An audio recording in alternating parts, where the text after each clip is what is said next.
హనుమంతరావు గారు బాపట్ల నుంచి. హనుమంతరావు గారు నమస్కారం. మాట్లాడిన ముద్రగడ గారు రాసిన లేఖ మీరు చూసే ఉంటారు, మీకేమర్థమైంది? కనీసం ఆయన్ని కలవటానికి కూడా 2 సార్లు వస్తానని చెప్పి కవర్ చేసి కూడా ఎందుకు వెళ్ళలేదు? ఒక పక్కేమో చంద్రబాబు గారి కోసం రోడ్ల మీద పడి దొరుకుతాడు, ముద్రగడ గారి దగ్గరికి వస్తానని చెప్పి కూడా ఆయన అవమానిస్తాడు. కనీసం 80 సీట్లను కూడా అడగలేని మీ నిస్సహాయత ఏమిటి? మీరు ఎవరు మాట్లాడమంటే మాట్లాడుతున్నారు, ఏం చేస్తున్నారని ముద్రగడ గారు రాసిన లేఖ మీద మీ అభిప్రాయం ఏంటి హనుమంతరావు గారు? హలో హలో నమస్తే సార్. నమస్తే అందరికి నమస్తే. మరి అసలు పవన్ కళ్యాణ్ అసలు ఆ స్టేజ్ మీద మాట్లాడిన ఆ భాష ఏం భాష అండి అసలు? నమస్తే సార్. అవును, అతను మాట్లాడిన భాష ఏం భాష అసలు? అసలు ఆ భాష ఏంది, ఆ మాట్లాడటం ఏంది? జనం నోట్లో ఓస్తారని అన్నా ఉండదు కొంచెం. నిన్న TV5 లో అయితే ముద్రగడ గారి లేఖ మీద మీరేమంటారు? లేఖ మీద ఏమంటారు? అతను రాసింది కరెక్టే కదా సార్. అతను ఆ లేఖ రాసింది కరెక్టే కదా సార్. అతను చేసే పనులకి ఏం రాస్తారు? అంతేనా? Right, okay, right. కృష్ణ గారు కృష్ణా జిల్లా నుంచి. కృష్ణ గారు నమస్కారం. మాట్లాడిన ముద్రగడ గారి లేఖ ప్రభావం ఏ రకంగా ఉంటుంది? ముద్రగడ గారు రాసిన వ్యంగ్యమైనటువంటి లేఖలో ఉన్న అంశాలపైన మీరు ఏకీభవిస్తారా? సార్ గుడ్ మార్నింగ్ కేసీఆర్ గారు, ప్యానల్ అందరికి గుడ్ మార్నింగ్ అండి. నమస్కారం. అలాగే చేగొండెర్ర రామజోగి గారు కూడా ఒక వ్యాఖ్య చేశారు, మీ ఇద్దరి కర్మ, పవన్ కళ్యాణ్ చంద్రబాబు మీ కర్మ అని చెప్పి ఆయన చేతులెత్తేసాడు. అవును సార్. పవన్ కళ్యాణ్ గారు మొన్న సభలో, జెండా సభలోని ఖచ్చితంగా తాగొచ్చి మాట్లాడాడు సార్. ఇది 100% కరెక్ట్. ఆయన ఫస్ట్ నేను స్టార్టింగ్ నుంచి విన్నా సార్. నేను స్టార్టింగ్ లో మాట తడబడుతుంది సార్. Exactly correct sir. తాగే మాట్లాడారు. అయితే ఇక్కడ మనం డిబేట్ లో అట్లా కాదు మిత్రమా. డిబేట్ లో మాట్లాడేటప్పుడు సరే రాజకీయ నాయకులు వాళ్ళు మాట్లాడుకోవచ్చు, కానీ మనం మాట్లాడేటప్పుడు ఎట్లా మాట్లాడాలంటే తాగొచ్చి మాట్లాడారని మనం అనకూడదు.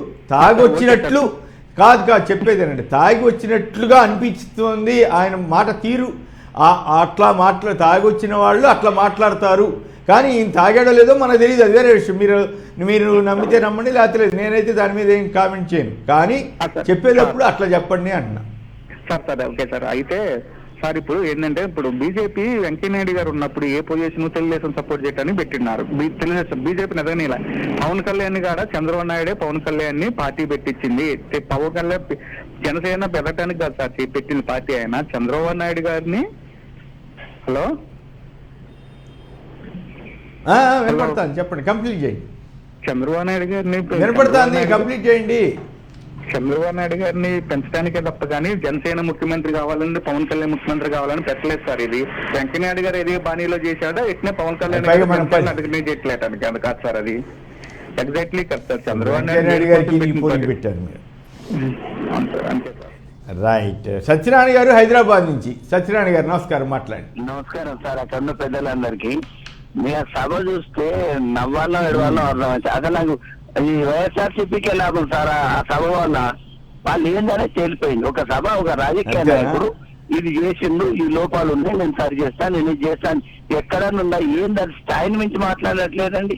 ఇది సాయంత్రం 175 పోటీ చేసి 150 గెలిచిన ఆయన ఒక్క సీటు గెలవకుండా నేను తొక్కుతా చేస్తా, ఏందది చెప్పండి. ఈ లోపాలు ఉన్నాయి ప్రభుత్వంలో, చెప్పండి. అవును, రైట్. దుర్గాప్రసాద్ గారు నిడదవోలు నుంచి. దుర్గాప్రసాద్ గారు నమస్కారం, మాట్లాడండి. నమస్కారం అండి. 15 సంవత్సరాల పుట్టినరోజుకి సాక్షికి వందనాలు. మీ యాంకరింగ్ నాకు నచ్చింది. మీరు నా అభిమానం కావడం వల్ల మీకు మరీ థ్యాంక్స్ చెప్తున్నాను.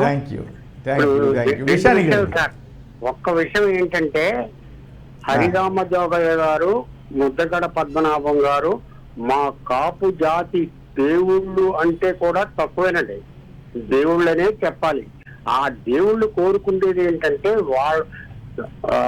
హరిరామ జోగయ్య గారు ఈ వయసులో కూడా ఆయన పార్టీలోకి వచ్చి నామినేట్ చేస్తే గెలిచిపోయేంత శక్తి ఆయనకు ఉందండి.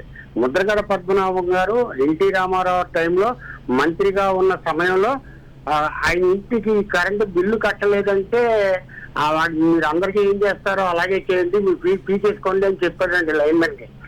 అంత మహానుభావుడు అండి ఆయన. ఆ వాళ్ళిద్దరి మాటలకి లెక్క చేయకపోతే అసలు నేను కాపు జాతి కోసం పనిచేస్తున్నాను అనడం లాంటిది మా జాతి దురదృష్టం అండి. తర్వాత రెండో విషయం ఏంటంటే, ప్లీజ్ కట్ చేయకండి, మా 3 విషయాలు మాట్లాడాలా. రెండో విషయం ఏంటంటే, ఈ బీజేపీ వారు చక్కగా ఆరాటంగా ఆందోళన చెందుతూ మంచిగా సమాధానం చెప్తున్నారు, సంతోషం అండి. ఈ రోజు బీజేపీ గనక తెలుగుదేశం పార్టీతో అలయన్స్ తీసుకుంటే బీజేపీ పరువు రాష్ట్ర వ్యాప్తంగా కాదు దేశవ్యాప్తంగా పోతుంది అన్న సంగతి ఈ కార్యకర్తలకు తెలియదా అండి? ఈ నాయకులకు తెలియదా అండి? తెలుసుంటే ఎందుకు లెటర్ ద్వారా తెలియజేయరు? మనకు బహిరంగంగా అక్కర్లేదు, లెటర్ ద్వారా తెలియజేయరు.